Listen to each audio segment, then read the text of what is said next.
नमस्कार दोस्तों, मैं के.एन. मौर्य और आज बैठा हूँ पीजी कॉलेज के केवीके कृषि विज्ञान केंद्र गाजीपुर के प्रांगण में।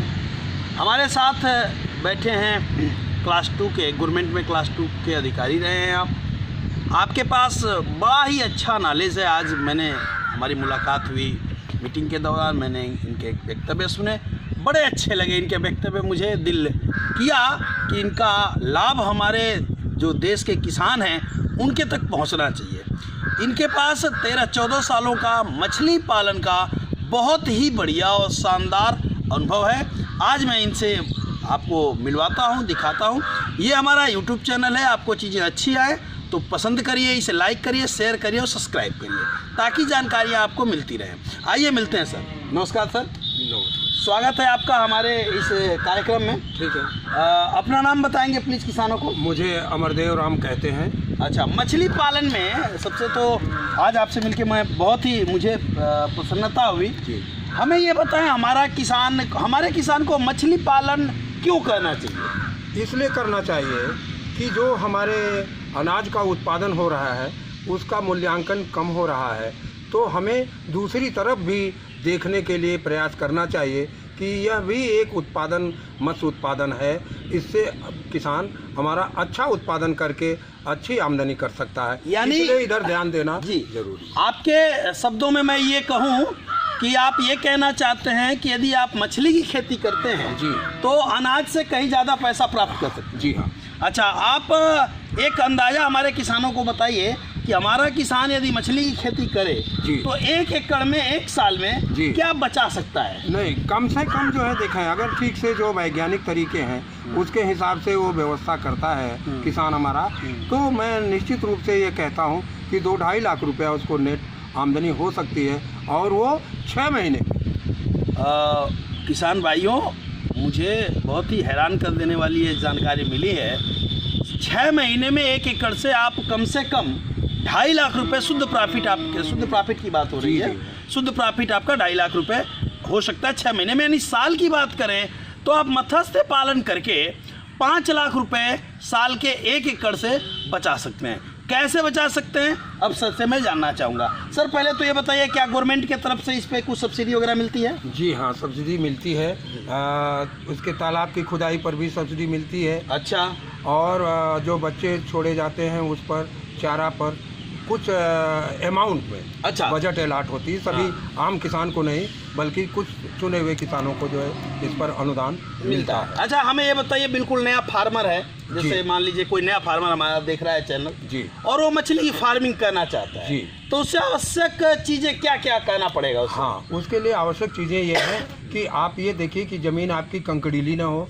ठीक है, हाँ, उसरीली ना हो, बलुई नहीं हो। अच्छा। क्योंकि बलुई अगर ज़मीन होगी तो पानी जो सूख जाएगा, पानी रुकेगा नहीं, तो काश्तकार मछली पालन नहीं कर सकता। ठीक है, इसलिए उसका बालू का और मिट्टी का रेशियो होता है 30-40% से नीचे अगर बालू की मात्रा होगी तभी उसमें जो है बलुई दोमट से नीचे जो मिट्टी होगी, बलुई दोमट से नीचे, उसमें जो है अच्छा उत्पादन पानी टिकेगा और उत्पादक ज़मीन भी होगी, तो उसमें विकास भी मछली का अच्छा होगा। ऐसी ज़मीन का चयन करना चाहिए। जो ज़मीन निचली उसमें हो, जिसका उपयोग वो नहीं कर रहा, पानी लग रहा, ऐसी ज़मीनों का भी उपयोग आप कर सकते हैं। उसमें ये कि उसकी मेड़बंदी जो है बहुत अनिवार्य होती है। आउटलेट इनलेट पानी के जाने का आपकी इच्छा के अनुकूल, तालाब की आवश्यकता के अनुकूल पानी का जाना और पानी का निकलना, ये दोनों जो है बहुत ज़रूरी है।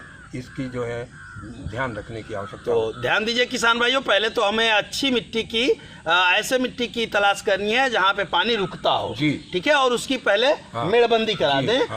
उसमें पानी आना भी हमारी इच्छा से होगा और जाना भी हमारी इच्छा से होगा। ठीक है, अब किसान हमारा ये कर लिया। 4-5 फीट जो है पानी हमेशा उस तालाब में रहना अनिवार्य है। अच्छा, 5 फीट पानी, 4 से 5 फीट उस तालाब में आप पानी रखेंगे। 1 एकड़ में हम कितने बच्चों को छोड़ सकते हैं? 1 एकड़ में 10,000, मान लीजिए कि 4,000 बच्चे 1 एकड़ में पड़ेंगे। अच्छा, 1 एकड़ में हमें 4,000 बच्चे ही छोड़ने चाहिए वैज्ञानिक विधि से। जी जी, ठीक है। उसका लाभ कैसे मिलेगा?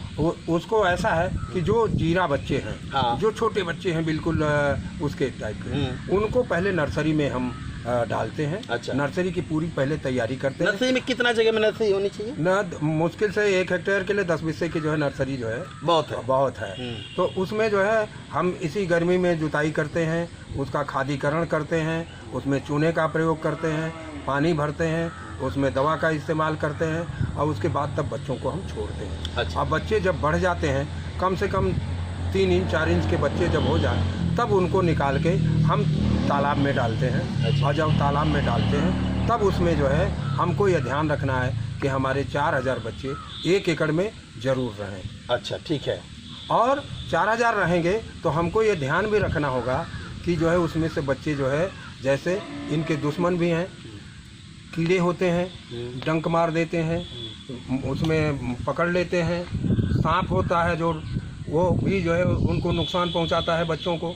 तो इन बातों का बहुत अच्छी तरह से ध्यान रखना ज़रूरी है, अन्यथा आप बच्चे छोड़ के चले जाएंगे, आपको पता ही नहीं चलेगा बच्चे। अच्छा, इनका किस तरीके से हमारा फार्मर बढ़िया ध्यान रख सकता है?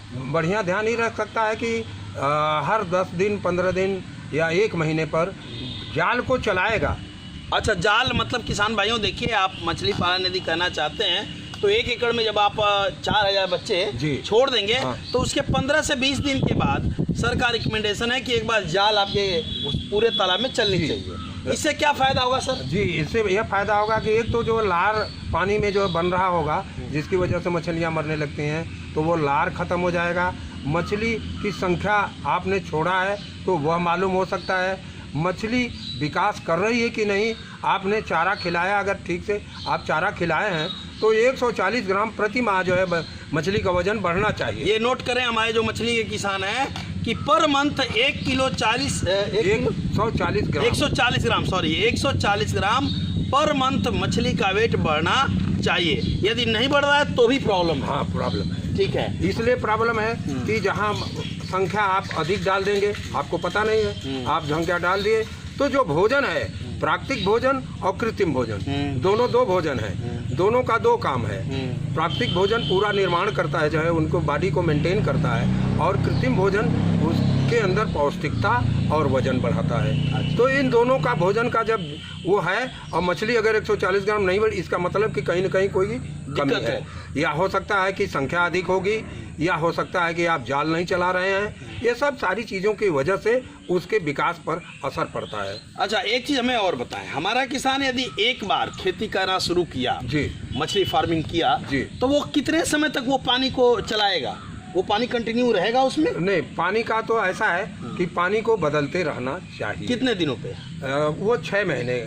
अच्छा, एक फसल हमने निकाल ली, हाँ। पानी को बाहर कर दिया, फिर दूसरा पानी बदल दिया। हाँ, भर दें तो अच्छा रहेगा। अच्छा, वैसे और कुछ अपने तरफ से हमारे पूरे भारतवर्ष के किसान आपको आज देख रहे हैं जी, क्या संदेश देना चाहेंगे मत्स्य पालन को लेकर किसान? मैं ये संदेश देना चाहता हूँ कि यह बहुत ही अच्छी खेती है, इस पर जो है विशेष रूप से ध्यान देने की ज़रूरत है, तत्परता से इसमें लगने की ज़रूरत है।